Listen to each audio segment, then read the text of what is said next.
संगत जी, आइए सत्संग की शुरुआत करते हैं और सत्संग के लिए इनवाइट करते हैं किरण शर्मा आंटी को।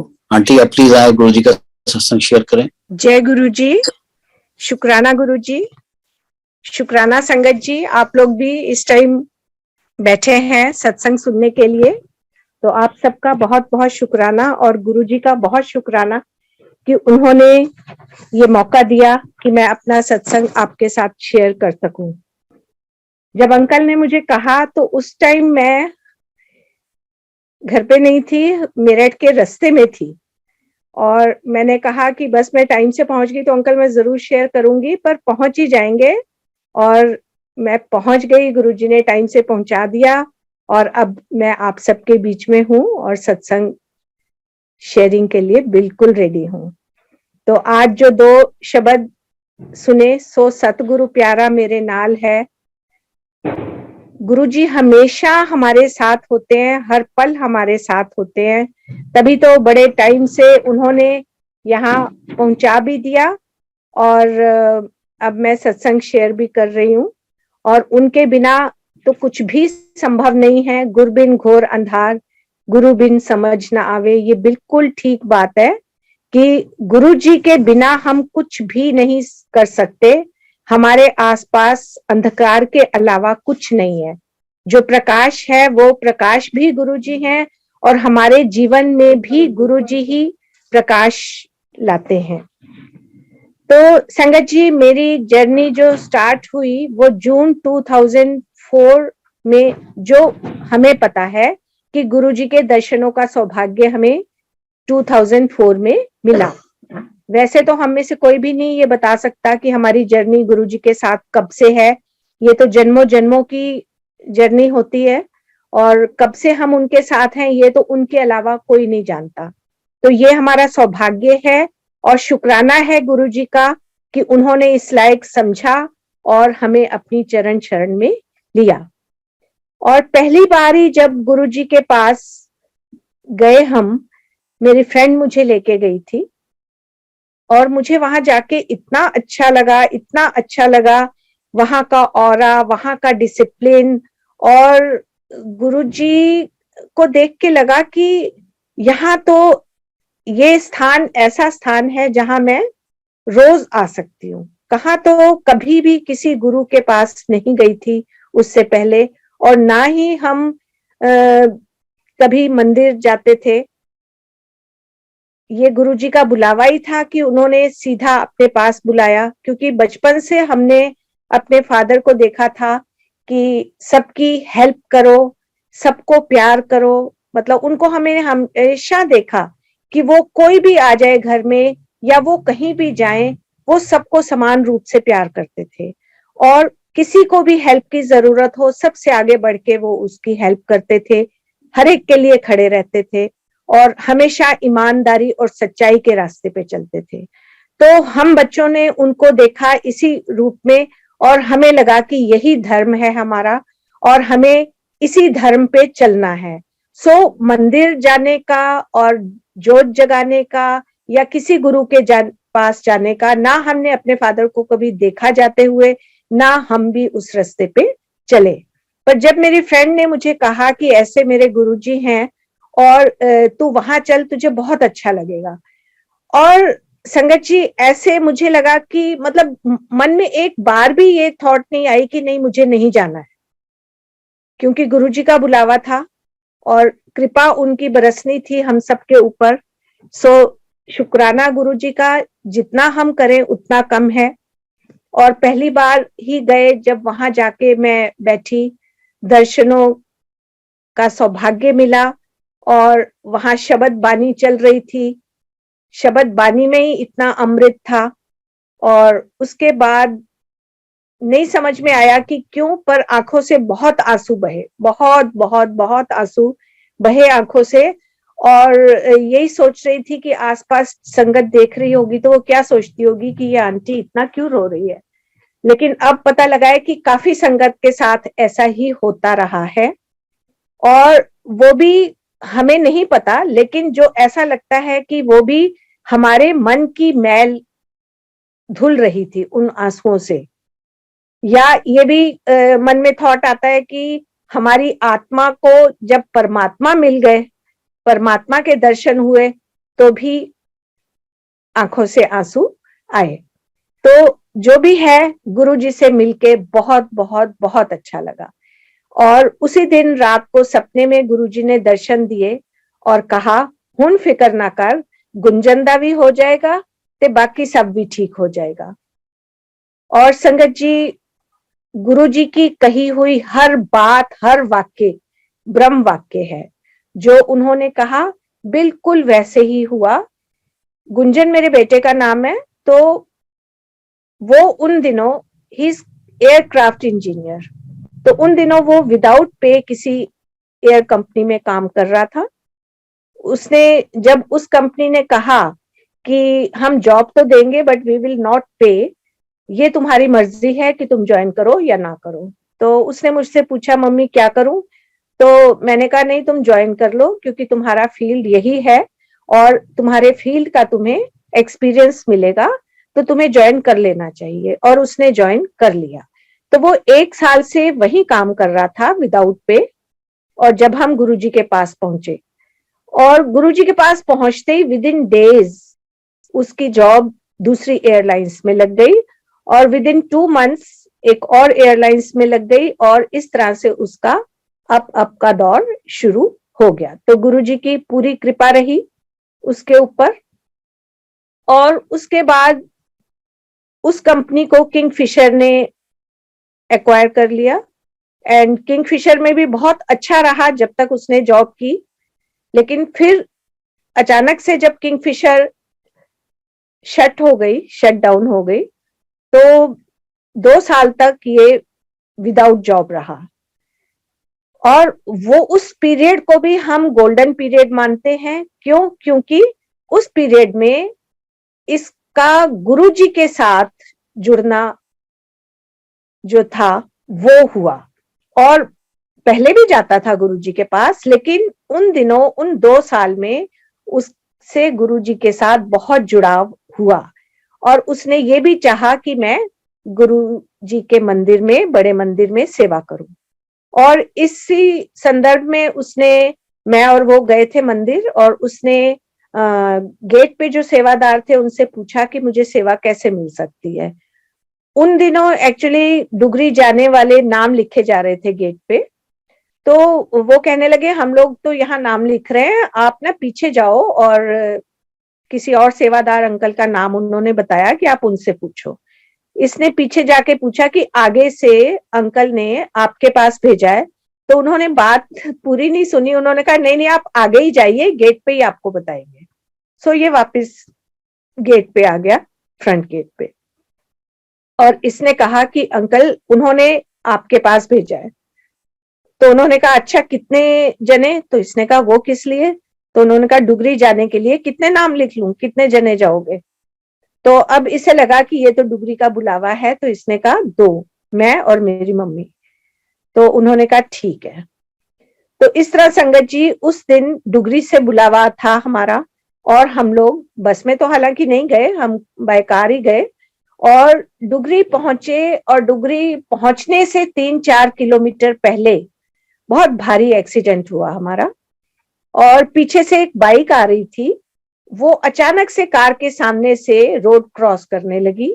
तो बेटे ने बड़ी कोशिश की कि मैं कार रोकूं, लेकिन रुक तो नहीं सकती थी। तो उसने भी फिर उसी डायरेक्शन में कार मोड़ ली और अपना सिर स्टीयरिंग व्हील पे रख दिया कि बस अब मैं इससे ज्यादा कुछ नहीं कर सकता। तो उसके साथ उसका फ्रेंड बैठा हुआ था, और उसने कहा कि गुंजन, जब तूने सिर अपना स्टीयरिंग व्हील पे रखा था, तो उस टाइम मुझे बिल्कुल ऐसा मतलब लगा था, बल्कि दिखा था कि किसी ने स्टीयरिंग व्हील संभाल लिया है। तो संगत जी, वो कौन हो सकता है? वो गुरुजी ही थे। क्योंकि थोड़ी ही देर में एक ट्रक पीछे से आया, उसने हमारी कार के साथ ही अपना ट्रक रोका और कहा कि तुसी अपनी गड्डी सड़क दे विचों विच क्यों ला रखी है? तो उस टाइम तो हमें समझ नहीं आया, क्योंकि हम गाड़ी तो मोड़ चुके थे। तो एकदम से जवाब उनको यही दिया कि एक्सीडेंट हो गया है ना हमारा। तो ही सेड कि ते फिर गड्डी पासे ला लो। तो उसके बाद हमने लेफ्ट हैंड साइड पे अपनी गाड़ी लगाई। तो जब हमने गाड़ी मोड़ ली थी तो वो सड़क के बीचों बीच कैसे थी, तो ये सब गुरुजी की कृपा है। और इतना भारी एक्सीडेंट था कि वो जो बाइक थी उसका हमें दिख रहा था, वो मिरर भी टूटा हुआ, एक दो हैंडल भी टूटे हुए और गिरी हुई वो, लेकिन उसपे जो दो लड़के बैठे थे वो 16 से 18 साल की एज के बीच में होंगे और व्हाइट कलर के उन्होंने कुर्ता पजामा पहना हुआ था, वो नहीं दिखाई दे रहे थे। तो हमने जब साइड में गाड़ी लगाई, उसमें से हम बाहर उतरे तो हमने देखा गाड़ी की बहुत बुरी हालत है, पर हम उससे ज्यादा हम देखना चाह रहे थे कि वो दोनों बच्चे कहाँ हैं।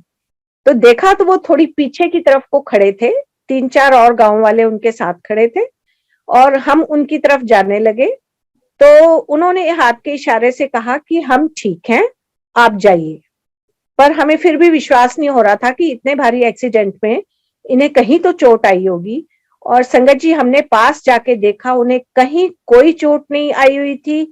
उनके कपड़े जो सफेद रंग के कुर्ते पजामा पहना हुआ था उन्होंने, बिल्कुल साफ सुथरे, कोई उसमें घसीट नहीं, कोई कुछ मिट्टी नहीं, मतलब कुछ भी ऐसा लग ही नहीं रहा था कि उनका कोई एक्सीडेंट हुआ है। वो बिल्कुल साफ सुथरे एकदम ठीक खड़े थे। तो हमने उनसे कहा कि आपको पता है आपको किसने बचाया? आपको हमारे गुरुजी ने बचाया, हमें भी और आपको भी। तो हम तो वहां जा ही रहे हैं, आप लोग भी आ जाइए, हमारी गाड़ी में जगह है, तो आप भी उनके दर्शन करके आप भी शुक्राना कीजिए। तो उन्होंने कहा नहीं तुसी चलो, असी आपे आ जावांगे। तो ठीक है, हम लोग फिर डुगरी चले गए और डुगरी मंदिर जब पहुंचे तो वहां पे भी जब कार पार्किंग में सेवादार अंकल ने कार की हालत देखी तो उन्होंने पूछा कि हम किसी मैकेनिक को बुलाएं, क्योंकि आपकी कार की हालत तो काफी खराब है, तो वापस दिल्ली कैसे पहुंचोगे? तो हमने कहा जब 3-4 किलोमीटर तक गुरुजी यहाँ ले आए हैं तो वापस भी वो ले जाएंगे। और वही हुआ कि हम दिल्ली उसी कार से वापस आए, बिल्कुल ठीक ठाक। और उसके बाद जब उसे ठीक करने दिया तो हालत तो उसकी काफी खराब थी, 8-10 दिन लगे उसे ठीक होने में। उसका एक डोर चेंज हुआ, बाकी भी काफी रिपेयरिंग हुई आगे पीछे से। सो शुक्राना है गुरुजी का कि कार का तो जो हुआ सो हुआ, हम सब बिल्कुल ठीक, जितने भी हम उसमें बैठे थे कार में, हम में से किसी को भी कुछ नहीं हुआ और वो बाइक पे बैठे बच्चों को भी कुछ नहीं हुआ। तो ये सब किसकी कृपा है? ये सब गुरुजी की कृपा है। और संगत जी, उसके बाद जब हम दिल्ली वापस आ गए तो नेक्स्ट डे ही गुंजन का अपॉइंटमेंट लेटर एक और कंपनी से, एयर कंपनी से आ गया। और इस तरह गुरुजी ने वो जो बचे खुचे उसके कर्म थे वो उसमें काट के और उसको फिर से जॉब मिल गई। और कृपा है गुरुजी की, बहुत बहुत कृपा है। तब से गुरुजी की काफी कृपा है। और भी उसके अपने सत्संग हैं, वो फिर खुद शेयर करेगा कभी। और जो उन्होंने कहा था कि गुंजनदा भी हो जाएगा तो बाकी भी सब ठीक हो जाएगा, तो जब गुरुजी के पास जाने का सौभाग्य मिला था तो उस समय एक्चुअली मैं कैंसर पेशेंट रही हूँ और 95 में मेरा कैंसर का ऑपरेशन हुआ था, 3rd स्टेज कैंसर था। और वैसे उस समय भी चाहे हमें गुरुजी के दर्शन नहीं हुए थे, पर ये बिल्कुल 100% है कि उस समय भी गुरुजी ने ही मुझे बचाया, क्योंकि गुरुजी ने उस समय हमारे यहाँ एक हरिद्वार से, कोई साईं बाबा के मंदिर से, जो कि उससे पहले और बाद में कभी कोई नहीं आया, हमारे घर हरिद्वार से आए कि हम आपके नाम का वहां पे लंगर करेंगे, आप हमें कुछ दीजिए। और उनको हमने दिया। फिर उसके बाद शिरडी के साईं बाबा के मंदिर से आए कि आप हमें वस्तु रूप में कुछ सामान दीजिए और हम आपकी तरफ से वहां पे लंगर खिलाएंगे। और इसी तरह से एक प्रीस्ट आए, जो चर्च के प्रीस्ट हैं, वाइट उन्होंने कपड़े पहने हुए थे, लंबी सी माला थी गले में क्रॉस वाली। और वो आए एंड ही सेड कि मुझे पता लगा है मिसेस शर्मा कि आपको कैंसर, ब्रेस्ट कैंसर हुआ है, तो मैं आपके लिए प्रे करने आया हूँ। और उन्होंने खड़े होके मेरे लिए प्रे किया और उसके बाद वो, हमने बहुत कहा कि आप चाय पी के जाइए, आप जो भी कहेंगे, कॉफी कुछ खा के जाइए, बट ही सेड नहीं, मैं आपके लिए प्रे करने आया था, मैं अब जाऊंगा, और वो चले गए। तो ये मतलब सोचने की बात है कि उससे पहले कभी इस तरह से कोई नहीं आया, उसके बाद अभी तक कोई नहीं आया, और वो सब मैं जानती हूँ गुरुजी की ही कृपा थी। सो उसका भी शुक्राना है गुरुजी का बहुत बहुत, क्योंकि जो 3 महीने का टाइम दिया था डॉक्टर्स ने कि बस इनके पास 3 महीने हैं, वो देखिए 3 महीने बिल्कुल मैं ठीक हो गई। और उसके बाद 2004 में डॉक्टर्स को फिर से शक हुआ, मेरा एम्स से इलाज चला है और वहां फिर पीरियोडिक चेकअप भी होता था। तो 2004 में डॉक्टर्स को लगा कि राइट साइड में भी शुरू हो रहा है, तो उन्होंने कहा कि हमें ऐसा लग रहा है, तो आफ्टर 6 मंथ्स हम फिर से टेस्ट करेंगे और आपको बताएंगे कि आगे कैसे करना है। तो जब आफ्टर, तब तक मैं गुरुजी के पास पहुंच चुकी थी 2004 में। और उसके बाद जब मेरा ये बोन स्कैन का टेस्ट हुआ, तो उस दिन डॉक्टर्स ने जितने टेस्ट हुए थे बाकी सबको भेज दिया और 3 नाम लेके कहा कि आप तीनों रुक जाइए, फिर आपसे हमने बात करनी है और आपको हम बताएंगे कि कैसे क्या करना है। तो उन 3 में मेरा नाम भी था और हम लोग बैठ गए। तो आफ्टर 10 मिनट्स डॉक्टर ने रूम से बाहर आके कहा, क्योंकि जब वो बोन स्कैन करते हैं तब वो उस टाइम तो कंप्यूटर में देखते ही हैं, उसके बाद वो अपने रूम में जाके फिर से सारा देखते हैं और उसके बाद फिर वो अकॉर्डिंगली बात करते हैं। तो उन्होंने सबसे पहले मेरा नाम लिया और कहा किरण शर्मा आप आइए। तो मैं जब गई तो उन्होंने कहा कि जब हम आपका बोन स्कैन कर रहे थे उस टाइम तो हमें क्लियर राइट साइड में दिखाई दे रहा था, लेकिन अब हम रूम में आने के बाद जब देख रहे हैं तो हमने कई बार देख लिया लेकिन हमें कहीं भी कुछ भी नहीं दिखाई दे रहा। तो जब कुछ दिखाई नहीं दे रहा तो जाइए आप ऐश कीजिए। तो देखिए संगत जी, गुरु जी के वर्ड्स होते हैं जा ऐश कर, जो उन्होंने डॉक्टर के मुंह से कहलवाए। तो शुक्राना है गुरु जी का बहुत बहुत, वो दिन है और आज का दिन है, गुरु जी की कृपा है। और इसी तरह से मुझे स्लिप डिस्क की भी प्रॉब्लम थी और काफी सालों तक रही ये, काफी डॉक्टर्स को दिखाया, बहुत तकलीफ में मैं रहती थी, उठना बैठना चलना फिरना बहुत तकलीफ में रहती थी। और फिर कुछ सालों से ऐसा हुआ कि कमर झुक जाती थी मेरी कुछ दिन के लिए विंटर सीजन में। तो 2004 में भी जब विंटर सीजन आया, क्योंकि हम जून में गुरुजी के पास फर्स्ट टाइम गए थे, और उसके बाद जब विंटर सीजन आया तो मेरी कमर की फिर वही पोजीशन हो गई, कमर झुक गई और मैं झुक झुक के चलती थी। तो उसी तरह से, क्योंकि अब हर साल अगर ये कंडीशन होगी तो मैं स्कूल से कितनी छुट्टियां लूंगी, तो मैं स्कूल जाती रहती थी, हस्बैंड छोड़ आते थे और हस्बैंड ले आते थे। तो उसके बाद जब इस कंडीशन में थर्सडे आया, गुरुजी के पास जाने का दिन आया एम्पायर एस्टेट, तो मेरे बेटे ने कहा कि मम्मी आज तो आप नहीं जा पाओगी, क्योंकि आज तो आप काफी तकलीफ में हो, आपसे चला भी ठीक से नहीं जा रहा, तो वहां कैसे जाओगी। तो एकदम मुंह से निकला कि क्यों, अगर मैं स्कूल जा सकती हूँ तो मैं गुरुजी के पास क्यों नहीं जा सकती। तो उसने कहा ठीक है तो चलिए, और हम लोग गुरुजी के पास गए। तो उस दिन जब हम गुरुजी के पास गए तो जैसे ही एम्पायर एस्टेट के मेन गेट से अंदर एंटर किए, तो एकदम अंदर एंटर करते ही गुरुजी की बहुत खुशबू आने लगी और रोज चंदन मिक्स खुशबू मुझे आती थी। वो जब गुरुजी अपने रूम से भी निकल के और अपने आसन पे बैठते थे, उस टाइम भी पूरा हॉल उस खुशबू से भर जाता था। संगत जी, वैसे मुझे अभी भी आ रही है वो खुशबू। शुक्राना गुरुजी, शुक्राना शुक्राना। थैंक यू गुरुजी। तो वो खुशबू मुझे आनी शुरू हुई और वो इतनी खुशबू थी, इतनी खुशबू थी कि ऐसा लग रहा था कि बिल्कुल मेरे चारों तरफ वो खुशबू है, बल्कि जैसे मैं एक खुशबू के टब में नहा रही हूँ और वो नाक में जैसे जाती जा रही है, जाती जा रही है, और इतनी चली गई है कि और नहीं ली जा रही। तो एकदम से थॉट आया मन में कि गुरुजी आप यहाँ तक लेने आए हैं हमें। और उसके बाद हम तब तक एम्पायर स्टेट के अंदर, गेट के अंदर पहुंच गए थे। और जैसे ही हमने अंदर कदम रखा तो वो स्थान जहां से 2-3 सीढ़ियां नीचे उतर के वो हॉल आता है जहां गुरुजी बैठते हैं, दर्शन देते हैं और सारी संगत उनके सामने बैठती है, तो उससे पहले वो बहुत थोड़ी सी जगह है जहां से ऊपर की तरफ भी सीढ़ियां जाती हैं और वो जो 2-3 सीढ़ियां वो नीचे उतरती हैं। तो वो थोड़ी सी जगह है, वहीं गुरुजी बैठे हुए थे और उनके चरणों के आसपास रोज पेटल्स थे।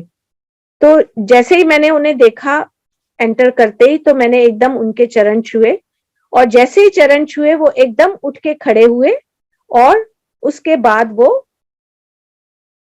अपने रूम में चले गए। तो एकदम से लगा कि शायद मेरे से कोई गलती हो गई है कि गुरुजी एकदम उठ के चले गए हैं और बेटा भी नहीं चरण छू पाया उनके। तो खैर हम भी फिर वही 2-3 सीढ़ियां उतर के, और जहां हमें सेवादार अंकल ने बिठाया, हम वहां पर बैठ गए और चाय प्रसाद पिया। उसके बाद वैसे ही गुरुजी आके अपने आसन पे बैठे। फिर उसके बाद लंगर प्रसाद किया और रोज की तरह फिर हमने बाहर जाके हाथ धोए, जल प्रसाद ग्रहण किया और अंदर आके गुरुजी से आज्ञा ली और हम अपने घर वापस आ गए। और जब हम अपने घर पहुंचे और बेटी ने दरवाजा खोला तो उसने कहा, मम्मी गई तो आप झुकी हुई थी, आई तो सीधी हो।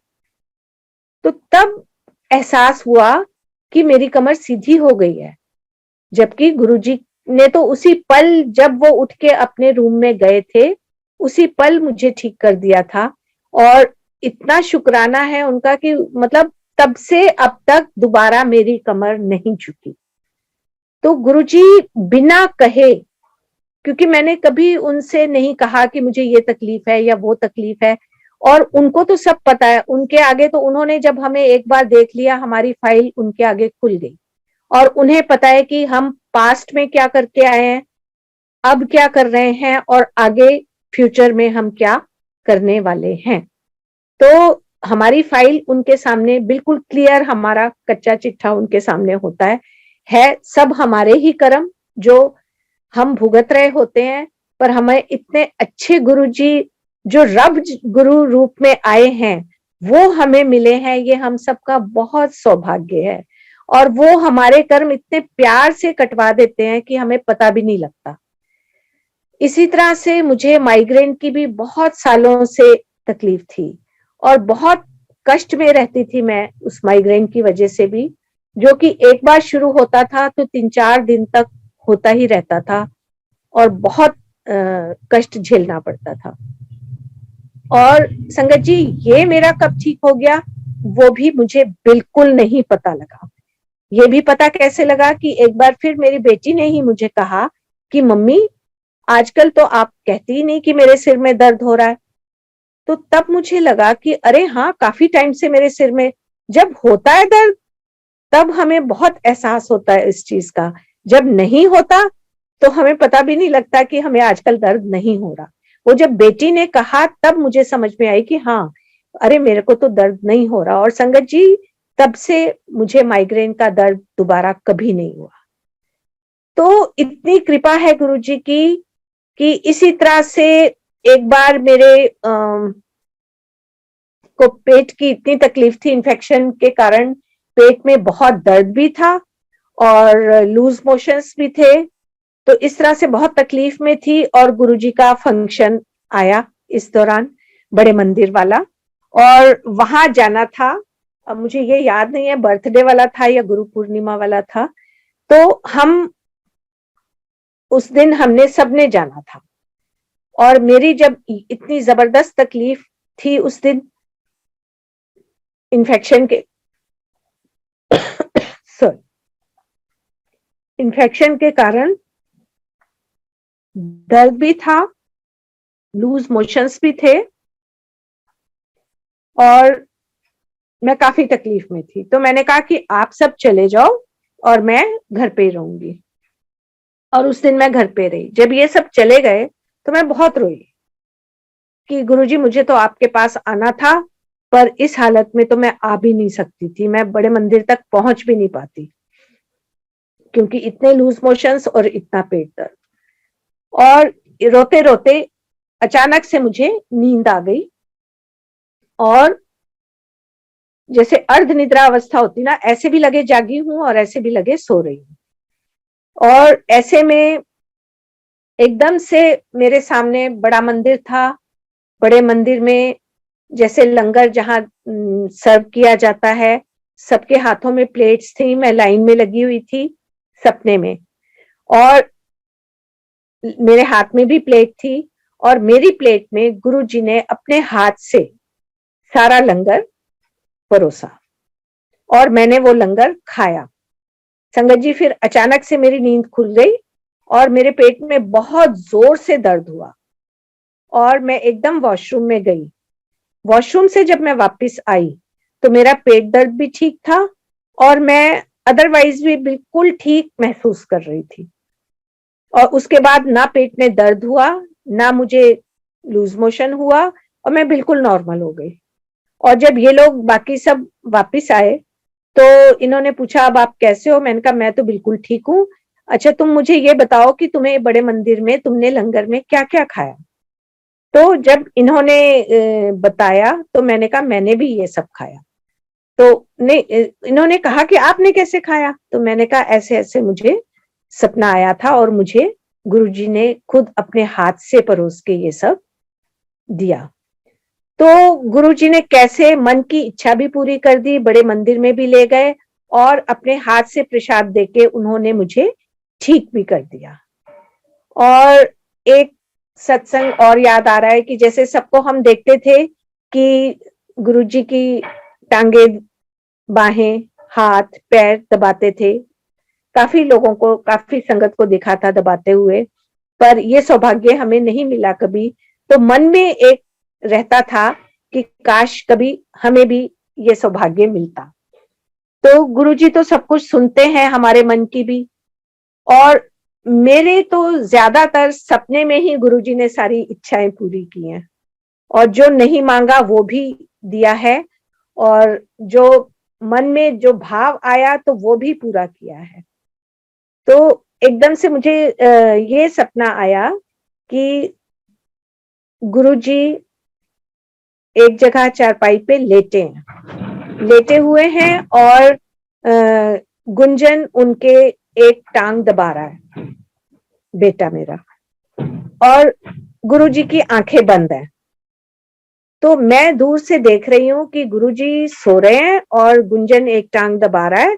तो मैं धीरे धीरे उनके पास गई और मैंने उनकी दूसरी टांग दबानी शुरू कर दी। और जैसे ही मैंने उनकी टांग दबानी शुरू की तो एकदम गुरुजी ने कहा, ए होले होले कौन दबा रहे हैं? और संगत जी, मैं इतना डर गई कि वो सपने में पता नहीं वो कौन सी जगह थी, वो कुछ सीढ़ियां नीचे भी उतर रही थी और मैं एकदम से वो सीढ़ियां दौड़ के उतर गई कि एकदम गुरुजी देखेंगे तो उन्हें मैं दिखूंगी कि ये होले होले तो मैं दबा रही थी। तो इस तरह गुरुजी ने चरण टांग दबाने वाली सेवा भी सपने में दिखा के मेरा पूरा किया जो मेरी इच्छा थी। और एक इच्छा और भी थी कि गुरुजी को कभी अपने हाथ से भोग लगाने की, तो वो भी गुरुजी ने दिखाया कि गुरुजी के उस टाइम तक मैंने बड़ा मंदिर नहीं देखा था जब गुरुजी ने ये सपने में दर्शन दिखाए। तो दिखाया कि बेसमेंट में गुरुजी बैठे हैं, बड़े मंदिर में बेसमेंट है और बेसमेंट में, वहां पे बेसमेंट में आसन पे गुरुजी बैठे हैं और वो मुझे आवाज लगा के कह रहे हैं, किरण जा भोग दी थाली ले आ। और मैं गई और मैं भोग की थाली लेके आई और मैंने उनको भोग लगाया। तो शुक्राना गुरुजी, आपने ये इच्छा भी मेरी पूरी की। और फिर एक बार गुरुजी ने सपने में मैंने देखा कि गुरुजी अपने विशाल रूप में खड़े हैं और ऐसे नीचे की तरफ उन्होंने हाथ किया और नीचे से मुझे ऊपर की तरफ खींच रहे हैं, मेरा हाथ पकड़ के और ऊपर खींच रहे हैं। तो सुबह उठ के मैं यही सोच रही थी कि गुरुजी ने मुझे नीचे से ऊपर खींचा है, मतलब मैं कीचड़ में थी और कीचड़ से गुरुजी ने मुझे निकाला है। और ये भी सौभाग्य की बात है कि गुरुजी ने मेरा हाथ पकड़ा और ऊपर की तरफ खींचा। तो इस बात का भी गुरुजी बहुत बहुत बहुत बहुत शुक्राना। और इसी तरह से एक बार उन्होंने दर्शन दिए घर के ब्रह्म स्थान में और वहां पे उनका आसन था, उस पे वो बैठे थे और वो मेरे को कहते हैं कि एक्चुअली क्या था कि हमारे यहाँ उन दिनों एवरी मंथ गुरुजी का सत्संग होता था और हर महीने हम गुरुजी के आसन के लिए कपड़े लाते थे। तो उन दिनों सब सूट के कपड़े लाते थे, तो हम भी सूट का कपड़ा लेके आते थे। तो एक बार मैंने, मतलब हर महीने मैं खरीदने जाती थी, लेकिन एक महीने मुझे 3 पसंद आ गए तो मैंने 3 एक साथ खरीद लिए। और उसके बाद ये दर्शन हुए मुझे और गुरुजी ने कहा, तू की सोचनी है, जो तू लियानी है मैं ओ पावांगा, मैं अपने कपड़े आप पाके आना। और संगत जी, उस दिन से मैंने सूट का कपड़ा लाना बंद कर दिया, क्योंकि मुझे लगा कि नहीं, गुरुजी कह रहे हैं मैं अपने कपड़े आप पाके आना, तो कपड़े तो उनके लिए नहीं, हाँ उनके आसन पे बिछाने के लिए आसन का कपड़ा, साइड टेबल के और चरणों का, मतलब वो अलग से गुरुजी के लिए आसन के लिए कपड़े लाने हमने शुरू कर दिए। और बाकी अगर अभी भी कोई संगत सूट के कपड़े लाती है तो उसमें मैं ये नहीं कहूंगी कि वो ना लाए, क्योंकि ये हर संगत का 1-to-1 कनेक्शन है और ये गुरुजी की मेरे साथ उन्होंने मुझे कहा था, तो ये मेरे ऊपर ही अप्लाई करता है, सारी संगत पे नहीं। तो बाकी एक बार गुरुजी ने ये भी कहा कि कट बोलिया कर, तो नहीं समझ में आया कि गुरुजी ने ऐसा क्यों कहा। मैं सबसे घर में पूछ रही कि क्या मैं ज्यादा बोलती हूँ, तो सब कहते नहीं, तो समझ में नहीं आया। पर ये भी समझ आई बात कुछ सालों के बाद, क्योंकि वही गुरुजी का कहा हर वाक्य, हर शब्द ब्रह्म वाक्य है। तो वही हुआ कि कुछ साल के बाद मेरे को ऐसे लगे कि मेरे दांत में दर्द है या मेरे कान में दर्द है या सिर की एक साइड में दर्द है, गले में दर्द है, ये समझ में ही नहीं आ रहा था। तो मैंने सबको दिखा लिया, दांत भी ठीक थे, कान भी ठीक था, गला भी ठीक था और सिर में भी उस साइड में ऐसी कोई प्रॉब्लम नहीं थी, क्योंकि माइग्रेन भी मेरा ठीक हो चुका था। तो कुछ समझ नहीं आ रहा था कि ये क्या हो क्या रहा है। तो फिर ईएनटी वाले डॉक्टर को दिखाया, तो उसने जब सारा चेक किया तो उसने कहा कि आपको जॉ का आर्थराइटिस है, बहुत एक्यूट प्रॉब्लम है आपकी, बहुत जबरदस्त, और आप बहुत कम बोला करो, बल्कि जितना कम से कम बोलोगे उतना ठीक रहेगा। क्योंकि मैंने कहा पर मेरा तो प्रोफेशन ऐसा है बोलने वाला। तो कहते या अपना प्रोफेशन देख लो और या अपनी ये बीमारी देख लो, ये ना हो कि कभी मुंह आपका खुला का खुला रह जाए, फिर आप हमारे पास आओ तो हम कुछ नहीं कर सकेंगे। तो संगत जी, ये बोल के कि कट बोलिया कर, बल्कि गुरुजी ने मुझे ब्लेस कर दिया। और देखिए अब 1-1 घंटा, 1.5-1.5 घंटा जो गुरुजी का हम सत्संग करते हैं, गुणगान करते हैं, कुछ तकलीफ नहीं होती। तो शुक्राना है गुरुजी का, बहुत बहुत शुक्राना है। गुण गावत तेरी उतरस मैल, ये आजकल वो सुखमनी साहब का पाठ होता है ना, तो उसमें क्लिक कर रही थी ये लाइन आजकल, रोज सुबह भी होता है सत्संग, तो उसमें ये रोज क्लिक कर रही थी मुझे लाइन। और वही है कि जितना हम गुरु जी का गुणगान करेंगे, ये हमारे सत्संग थोड़ी है, ये तो उन्हीं के सत्संग है, ये उन्हीं की कृपा है जो उन्होंने हमारे ऊपर बरसाई है। तो जितना हम उनका गुणगान करें उतना कम है, हम कर भी नहीं सकते, हमारी इतनी क्षमता ही नहीं है कि हम उनका गुणगान कर सकें। ये जो उन्होंने हमें बख्शे हैं सत्संग, वही हम सुना पाते हैं, वो भी पता नहीं पूरा ठीक से सुना पाते हैं कि नहीं। इसी तरह कोविड में भी कैसे गुरुजी ने घर के सत्संग शुरू करवाए, जो कि अब तक करवा रहे हैं, उसका भी उनका शुक्राना है, क्योंकि हमारी औकात नहीं है कि हम इस तरह से रेगुलर सत्संग कर सकें। ये भी उनकी कृपा है, वही करवा रहे हैं। सो शुक्राना गुरुजी, उसका भी बहुत बहुत शुक्राना। और इसी तरह से जैसे गुरुजी जब चोला रूप में थे, तो जब भी किसी संगत के घर जाते थे अचानक से, तो अपने साथ जरूर संगत को लेके जाते थे, वो कभी भी अकेले नहीं गए किसी के घर। तो इसी तरह से अभी भी वो जब आते हैं तो संगत उनके साथ सचखंड से भी आती है। और मुझे तो गुरुजी ये दिखा भी चुके हैं कि एक बार जैसे हमारे यहाँ यही कोविड पीरियड की बात है, उसमें सत्संग हो रहा था, तो वहां सत्संग में बैठे बैठे ही आंखें बंद करके शब्द सुन रही थी मैं। तो उसमें एकदम से गुरुजी ने दिखाया कि गुरुजी बैठे हुए हैं अपने आसन के ऊपर, और दरवाजे से, उस रूम के दरवाजे से जिसमें सत्संग हो रहा था, मेरे फादर आ रहे हैं, जो कि अब उनके पास ही हैं। वो आए, और मेरे एक अंकल, वो भी गुरुजी की शरण में ही हैं, तो ये दोनों आए। उससे पहले 2-3 संगत और आई, जो कि एक मेरे साइड में बैठी, लेफ्ट हैंड साइड में एक आंटी आके बैठी, एक सामने आके बैठी, और एक दूसरी दीवार के साथ आके बैठी। एंड उसके बाद मेरे फादर आए, मेरे अंकल आए, और वो मेरे राइट साइड में बैठ गए। और फिर उसके बाद गुरुजी ने अपने दोनों हाथ उठा के और सारी संगत जो वहां बैठी थी उनको आशीर्वाद दिया। तो क्लियर उन्होंने दिखाया कि वहां से भी संगत यहाँ आती है मेरे साथ, और मैं सबको ब्लेस करता हूँ। तो गुरुजी का बहुत बहुत शुक्राना है। और एक गुरुजी अभी रिसेंट तो नहीं, 1.5 साल तो हो गया होगा इस बात को भी, गुरुजी ने एक बार, अब ये मेरे बेटे को दिखाया उन्होंने, ऐसे ही हम लोग शाम को सत्संग में बैठे हुए थे अपने घर के ही, और शाम को भी बख्शा हुआ है गुरुजी ने सत्संग।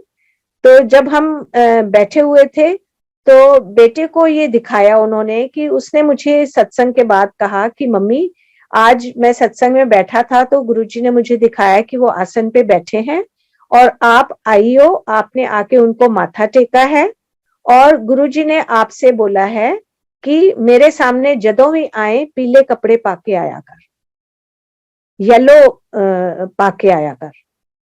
तो मैंने कहा ठीक है।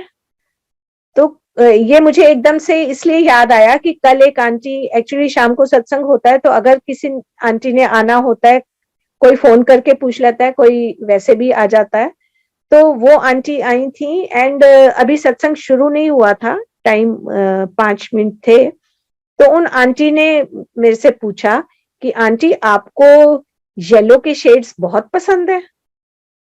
तो मुझे समझ आ गई कि आंटी इसलिए पूछ रही हैं कि वो मुझे येलो में देखती हैं हमेशा। तो फिर मैंने कहा आंटी, इसका भी सत्संग है, अभी तो हमारा घर सत्संग घर वाला शुरू होने वाला है, तो आफ्टर सत्संग में आपको ये सत्संग सुनाऊंगी। और फिर मैंने उनको ये बताया कि ये गुरुजी का आदेश है कि येलो कपड़े पहनने हैं। तो उससे मुझे एक वो नरेंद्र खंड अंकल का भी सत्संग याद आया। उनकी वाइफ को, आंटी को, गुरुजी ने कहा था कि अपनी जिन्नियां पीलियां साड़ियां ने वो वंड दे, तो उन्होंने अपनी वो सारी येलो साड़ियां बांट दी थी। और उनकी एक साड़ी उनके रह गई थी, जो कि गुरुजी ने उनसे कहा, एक साड़ी तेरी हजे भी तेरे को पई है। उन्होंने कहा हाँ गुरुजी, वो सिल्क दी बड़ी सोहनी साड़ी है, मेरा मन नहीं कर रहा देन का। तो उन्होंने कहा नहीं, दे दे, और उन्होंने फिर वो साड़ी भी दे दी थी। तो ये वही 1 to 1 कनेक्शन है। किसी को वो पहनने के लिए बोलते हैं, किसी को छोड़ने के लिए बोलते हैं। तो जैसा गुरुजी हमें आदेश देते हैं, हमें बस उनके आदेश का पालन करना चाहिए और उसी पे चलना चाहिए। और इसी तरह से गुरुजी हमेशा हम सबके साथ रहें और हम सबके साथ रहते भी हैं। तो शुक्राना है गुरुजी, आपका बहुत बहुत शुक्राना, शुक्राना, शुक्राना, शुक्राना।